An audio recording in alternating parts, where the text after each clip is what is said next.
IPL 2026 last స్టేజ్కి చేరుకుంది. ఇక రెండు మ్యాచ్లు ఉన్నాయి. ఈ రోజు జరిగే మ్యాచ్తో ఆర్సీబీతో ఎవరు ఫైనల్ ఆడతారో తేలిపోతుంది. రాజస్థాన్ రాయల్స్ అండ్ అలాగే గుజరాత్ టైటన్స్ ఈ రోజు మ్యాచ్. గుజరాత్ గెలవాలంటే సింపుల్ వైభవ్ ని అవుట్ చేయాలి. రాజస్థాన్ రాయల్స్ గెలవాలంటే సింపుల్ వైభవ్ సూపర్ గా ఆడాలి. ఆ ఒక్కటే ఈక్వేషన్ నడుస్తుంది ప్రజెంట్ సోషల్ మీడియాలో. ఎక్కడ చూసినా వైభవ్ ఆడితే రాజస్థాన్ రాయల్స్ గెలిచినట్టే, వైభవ్ ని అవుట్ చేస్తే జీటీ గెలిచినట్టే. ఇక చూసుకుంటే ఇప్పటి వరకు ఈ టీమ్స్ క్వాలిఫైర్ 2 హిస్టరీ చూసుకుంటే మాత్రానికి గుజరాత్ టైటన్స్ ఒకే ఒక్క మ్యాచ్ ఆడింది 2023లో ముంబై ఇండియన్స్ మీద. ఆ మ్యాచ్ లో శుభ్మన్ గిల్ చెలరేగిపోయాడు, 129 రన్స్ కొట్టాడు. సింగిల్ హ్యాండెడ్ గా గుజరాత్ టైటన్స్ ని ఫైనల్ కి తీసుకెళ్లాడు. ఇక రాజస్థాన్ రాయల్స్ 2022లో 2024లో 2 సార్లు క్వాలిఫైర్ 2 మ్యాచ్ ఆడారు. 2022లో గెలిచారు. ఆ మ్యాచ్ లో ఆర్సీబీ మీద సూపర్ గా గెలిచారు వాళ్ళు. ఆ మ్యాచ్ లో బట్లర్ సెంచరీతో చెలరేగిపోయాడు. కానీ ఈసారి బట్లర్ మాత్రానికి రాజస్థాన్ రాయల్స్ కి అపోజిషన్ టీమ్ లో ఉన్నాడు, గుజరాత్ టీమ్ లో ఉన్నాడు తను. అండ్ అలాగే 2024లో చూసుకుంటే క్వాలిఫైర్ 2లో సన్ రైజర్స్ మీద ఓడిపోయారు. ఆ మ్యాచ్ ఓడిపోయినా సరే జూరెల్ మాత్రానికి సూపర్ గా ఆడాడు.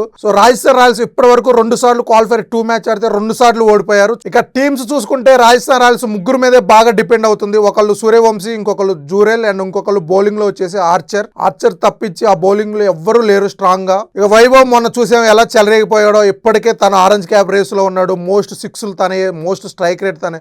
ఎటు చూసుకున్నా, ఏ రికార్డ్ చూసుకున్నా ఈ సీజన్ లో బ్యాట్స్మెన్ తన పేరు మీద ఉంది. ఆ రేంజ్ లో చెలరేగిపోతున్నాడు. ఇక అటు జూరెల్ కూడా ఇప్పటికీ 508 రన్స్ కొట్టాడు, 6 హాఫ్ సెంచరీలు కొట్టాడు. వైభవ్ ఫెయిల్ అయితే తను ఆడుతున్నాడు. వాళ్ళిద్దరు కలిసి ఆడిన మ్యాచ్లు కూడా చాలా ఉన్నాయి. ఇక వాళ్ళతో పాటు జైస్వాల్ ఈ సీజన్ లో మాత్రానికి అనుకున్నంతగా అయితే పర్ఫార్మెన్స్ చేయలేదు. జస్ట్ 400+ రన్స్ కొట్టాడు. వీళ్ళిద్దరితో పోలిస్తే తను తక్కువ. చూడాలి మరి ఈ మ్యాచ్ ఎలా ఆడతాడో. ఇక అటు బౌలింగ్ ఓన్లీ ఆర్చర్. మొన్న చూస్తే మాత్రానికి ఎస్ఆర్హెచ్ మీద ఓన్లీ ఆర్చరే చెలరేగిపోయాడు. టాప్ 3 మొత్తం head Abhishek Sharma, Ishan Kishan top 3 wickets తనే తీశాడు. తను అటు భువి అండ్ రబాడాతో కలిసి పర్పుల్ క్యాప్ రేస్ లో కూడా ఉన్నాడు ఈ మ్యాచ్ లో. ఎందుకంటే ముఖ్యంగా గుజరాత్ టైటన్స్ కూడా సేమ్ అంతే. టాప్ ఆర్డర్ సూపర్ వాళ్ళది. సాయి సుదర్శన్ అవ్వచ్చు, గిల్ అవ్వచ్చు అండ్ బట్లర్, ఆర్చర్ గనక ఆ ముగ్గురులో అట్లీస్ట్ ఒక 2 వికెట్లు తీసినా గుజరాత్ మీద ఈజీగా గెలవచ్చు వాళ్ళు. గుజరాత్ మాత్రానికి సూపర్ టీం, చాలా స్ట్రాంగ్ గా ఉంది. గిల్ అవ్వచ్చు, సాయి సుదర్శన్ అండ్ అలాగే బట్లర్ అండ్ అలాగే ఆల్రౌండర్ హోల్డర్. బౌలింగ్ వచ్చేసి రబాడా, సిరాజ్, రషీద్ ఖాన్, ప్రసిద్ కృష్ణ,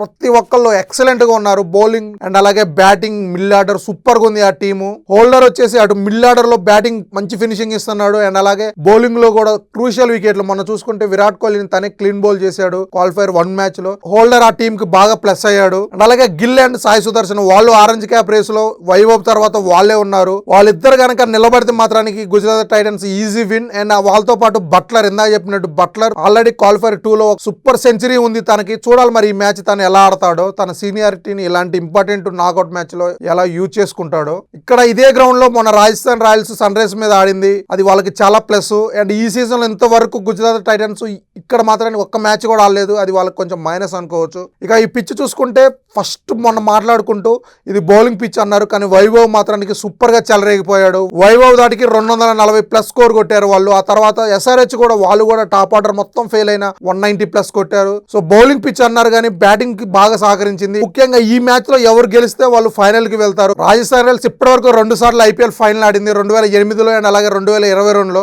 2008లో సిఎస్కేని ఓడించి వాళ్ళు ట్రోఫీ గెలిచారు. కానీ 2022లో మాత్రం గుజరాత్ టైటన్స్ చేతిలో ఓడిపోయారు. ఈసారి ఈ మ్యాచ్ గెలిస్తే వాళ్ళు 3వ సారి ఫైనల్ కి వస్తారు. అటు గుజరాత్ చూసుకుంటే గుజరాత్ ఇప్పటి వరకు 2 సార్లు ఫైనల్స్ ఆడారు. 2022లో అండ్ అలాగే ఇమ్మీడియట్ గా నెక్స్ట్ 2023లో ఆడారు. 2022లో చూసుకుంటే రాజస్థాన్ రాయల్స్ మీద ట్రోఫీ గెలిచారు. 2023లో ఫైనల్లో సిఎస్కే మీద ఓడిపోయారు. ఫైనల్లో సిఎస్కే అది కూడా లాస్ట్ మ్యాచ్ జడేజా లాస్ట్ 2 బాల్లో 10 రన్స్ కొట్టాల్సిన సిచ్యువేషన్ లో 6-4 కొట్టి సిఎస్కేని గెలిపించాడు. ఆల్మోస్ట్ అది కూడా చాలా టైట్ మ్యాచ్. ఆ ఫైనల్ కూడా సూపర్ గా ఆడారు గుజరాత్ టైటన్స్. ఫైనల్లో 31వ తారీఖు ఆర్సీబీ మీద ఆడతారు. చూడాలి మరి ఫైనల్స్ లో ఆర్సీబీ మీద ఆడే టీం ఏదో.